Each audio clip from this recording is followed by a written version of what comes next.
So Paul says, I urge you, brethren. Here, he's an apostle. I mean, the Big 12. I mean, you don't get much bigger than this. And he says, brothers,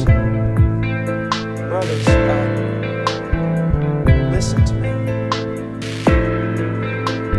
So here we see, he says, therefore I urge you, brothers, by the mercies of God, to present your bodies a living and holy sacrifice. Paul is going to tell these people to give their life away. Now, he needs something of motivation. I mean, if I were to tell someone, look, you need to give your life away, they would probably ask, why? Paul says here, by the mercies of God, because of God's mercies demonstrated to you through Jesus Christ, give your life away. You say, well, what are these mercies? First of all, it's a plural. The multifaceted mercies of God. I mean, it doesn't matter how you look at it, you're always going to come up with a bigger and better picture. You look at mercies of God from one side and you think, well, maybe it's one-dimensional like most things in our life, but then you get behind the thing and you realize you discover something completely new. And then you go to one side or another, or you go below and look up, or you go up and look down, and you try to grasp, comprehend the beauty of this mercy that's been given to you. And you say, what mercy? You go to the first 11 chapters of this book of Romans and you discover what mercy.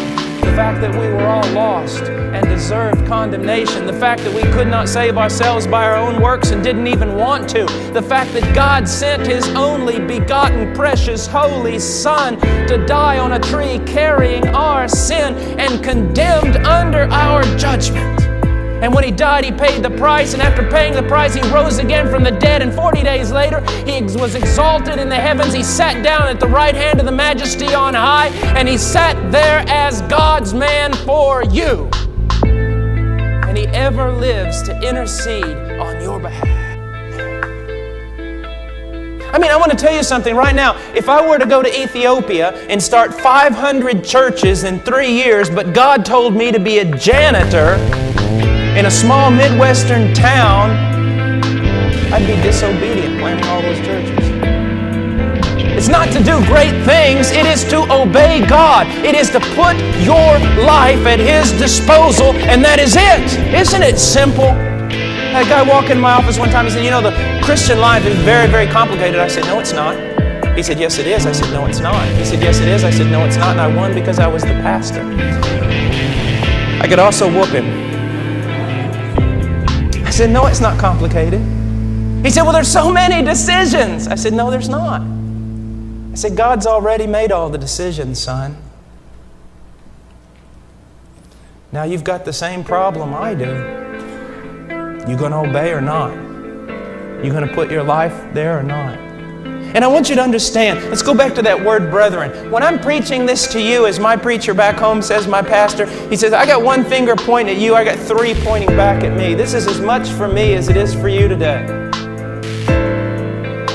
All of us struggle with this. You know, we say we have so many struggles and so many things. No, you only have one struggle, and it's the same one I have. Are you going to put your life at God's disposal? That's the only thing. Really, only one thing matters, and I guarantee it, I struggle with it just as much as you do. Are you going to put your life at God's disposal? Christ first.